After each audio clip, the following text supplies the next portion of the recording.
At least 18 people are dead and thousands sick as the European E. coli outbreak continues to spread. So far, 12 countries have been affected, with 4 cases showing up here in the United States. Dr. Mark Siegel from our medical A team is here on how you can protect yourself from this rare E. coli strain. And this is a super toxic strain. How does that even occur? Actually, it occurs because we give cows too much antibiotics, and then resistant bugs, they get more and more prominent, and they take over the valve, then they get out into the water, and they get over to the crops.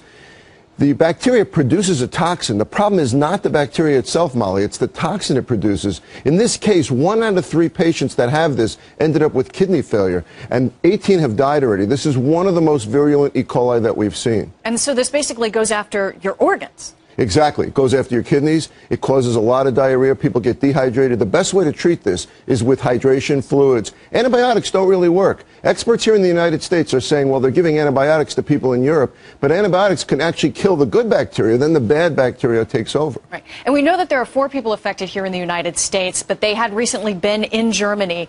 So how nervous do people need to be here in the U.S.? What can they do to just take precautions? Well, people here should wash their vegetables. They should wash their hands. They should peel their fruit and vegetables, but they should know, unfortunately, that that doesn't work 100% of the time because it takes very little of this bacteria to actually cause the infection. The biggest thing you can do is to isolate someone who has it, because the most important way to get it is by eating fruits and vegetables. You could get it if you're in close contact with someone who has it. So someone that had a lot of fever and diarrhea should definitely be isolated. But the biggest pathogen here, the biggest bug, is always fear. It's never the bacteria. I mean, when Russia says they're not importing any produce from the European Union, and we start interviewing people in Germany and they're afraid of salads, the chances of you actually getting it are so microscopically small. Any of our viewers out there today are not going to eat a salad and get this bacteria. It's almost impossible. We think we're going to get it, but we're not. The fear is always the biggest problem. All right. Thank you so much, Dr. Siegel, kind of letting us know not to be quite so afraid, but at the same time to just behave ourselves, take precautions, the normal things. Watch exactly. your food. And we should watch these things because this is a pretty bad bacteria. All right. Thank you so much, Dr. Siegel. Thanks, appreciate it.